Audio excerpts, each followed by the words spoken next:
Hi everyone, my name is Miss LeGrand and today I'm going to be showing you about stem and leaf plots and line plots. So we are working on collecting and representing numerical data, including fractional values using tables, stem and leaf plot, or line plots. So let's go ahead and get started. So the very first thing we need to know is what is a stem and leaf plot, as well as what is a line plot. So oftentimes, it's really important to understand that we need to look at the key in order for us to understand what a stem and leaf plot is. So in this case, if you take a look at the key, it tells you that the stem, so this is the stem right here, is going to be in the tens place, and the leaf is right here, is going to be in the ones place.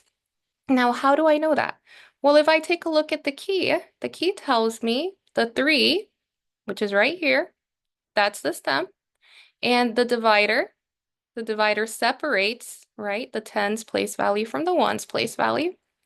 And the 8, the 3 is in the tens place, and the 8 is in the ones place. And when I look at it, it does exactly that. The 3 is in the tens place, and the 8 is in the ones place. So how do we read this? It's really simple. So all we need to do is, now that we understand that the stem, the 3 is in the tens place, so what does that mean? That all of these right here are going to be in the tens place. And then the leaf is in ones place. What does that mean? All of these green numbers right here show that they're going to be in the ones place. So let's go ahead and write out the numerical data using the stem and leaf plot, just like what we learned on the key itself. So again, we're going to take this 3 right here. We're going to circle that 3, and we're going to write it right here in the numerical data. And then we're going to circle this 0 right here, and we're going to write it in our numerical data. So it's going to be the number 30. So now that you know that the 3 is in the tens place and the 0 is in the ones place, what do you think? Which number do you think is going to be next? All right, so if you said that it is going to be 33, you are correct. So if you want, you can pause this video to explain why you said that this was going to be the number 33. All right, so what you do is you continue the same process, right? So you use the tens place again, and then you would use the following number, the 4, which makes it 34. And then you would use the 3 again in the tens place, and then you would use the following number, the 5, to make it 35. So let's go ahead and take a look at the next slide. So I went ahead and wrote out all of the numbers in the next slide so you could see the numerical data from the stem and leaf plot that we've been talking about right here. So the stem and leaf plot that we've been talking about. And I wrote it all here so you can see what it actually looks like. Now I want you to look here. Do you notice something? So go ahead and pause the video. What do you notice when you're looking at the numerical data itself? So if you said that you're noticing the 3 repeats itself, you're correct. If you said that you noticed that the green, right, is on the leaf side and the stem, the brown, is on the leaf side, you are correct. If you notice the colors, take a look at the colors. The colors are showing you the brown, that is the stem, that is in the tens place. And then take a look at the green. Well, the green, that's the leaf, that's in the ones place. You are also correct. So a question that I often get is, okay, well, now that I know the stem and leaf plot, what is a line plot? And actually, you know what a line plot is, you've just never really put them all together. So what do I mean by that? Well, what I mean by that is actually a line plot is a number line. For example, let me go ahead and show you right here. Well, a number line has numbers in it, right? So the reason that it's called a line plot is because we are going to take all of the data that we've been provided and we are going to plot it on the number line itself. So it's that simple to understand. So in this case, we have 3 in the tens place, 4 in the tens place, 5 in the tens place, and 6 in the tens place. So as I'm creating my number line, I'm going to be skip counting by 10. And I'm going to be doing just that. I'm going to be writing the number 30. I'm going to be writing the number 40, I'm also going to be writing the number 50.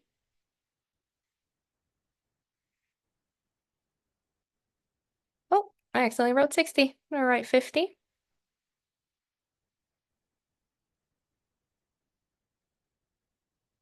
60. And 70. And I'm going to write 70, even though it is not on the number or the stem and leaf plot. I'm going to write 70 because I do have a 69. So I'm going to have to create my unit fractions in my number line like that. All right, so let's go ahead and switch the color. And now what we're going to do is we are going to place our lines, right, into the number line. So what do I mean by that? Well, I'm going to count individual lines until I get to 40. So we have 30 here, 31. Oop, I accidentally forgot to switch my color. Let's change the color. Let's do blue. So we have 31, 32, 33, 34, 35, 36, 37, 38, 39, and 40. Then we have 41, 42, 43, 44, 45, 46, 47, 48, 49, and 50. Then we have 50, 51, 52, 53, 54, 55, 56, 57, 58, 59, 60, 61, 62, 63, 64, 65, 66, 67, 68, 69, and then we have our 70. And let me go ahead and fix 69 to make it a little bit closer to that 70.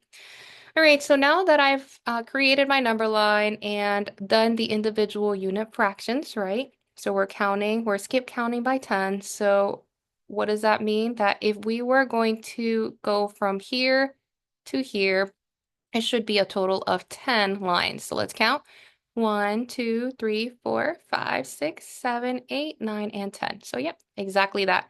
And if I were to continue counting, it should be another 10 lines. 1, 2, 3, 4, 5, 6, 7, 8, 9, and 10. And I just want you to know that I'm starting right here, right? Why am I starting there? Because right here, this number right here, if you take a look here, this number, that's a 0. So we can't count that as 1, right? So something really important that we need to know.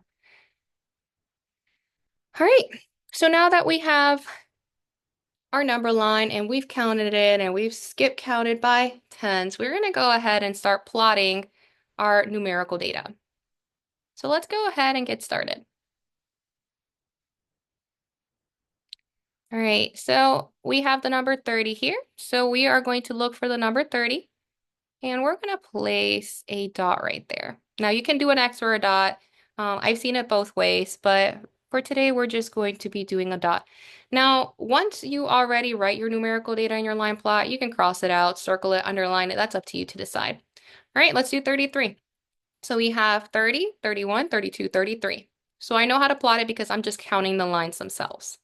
34 is next. So we know that 33 is after 34, so I don't need to recount that. I'm just going to go ahead and put a dot next to 33. Then we have 35. We know that after 34 is 35, so we're going to put a dot right there. And then we have two 41s. So pause the video and have a conversation with your group about what do we do when we have two of the same numerical data set.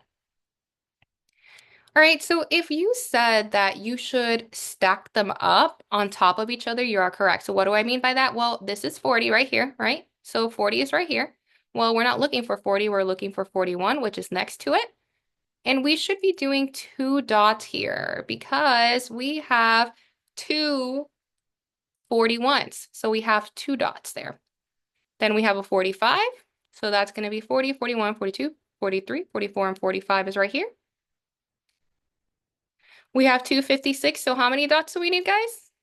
If you said 2, you are correct. So that's 51, 52, 53, 54, 55, and 56. We're going to do 2 dots there. Next one's 57. I know after 56 is 57, so I'm going to place a dot right there. The following is 68, so I'm going to look for 60 and then count up to 68. So that's 61, 62, 63, 64, 65, 66, 67, and 68. And then after 68 is 69. So I'm going to put another dot right there for 69. So that's how you read the stem and leaf plot as well as the line plot and how you create one. Now let's go ahead and clear all of the information we have here and go to our next slide. So let's take a look at the next slide. So we know that our benchmark also includes looking at fractional values. So in this case, if you take a look at the stem and leaf plot, you have fractional values right here. So let's take a look at the key. Remember, this is so important when we're looking at the stem and leaf plot. And that is that you must look at the key first before you start analyzing the data and writing the numerical data down. So if you take a look here, we have the 3. The 3 is no longer in the tens place. The 3 is now a whole number.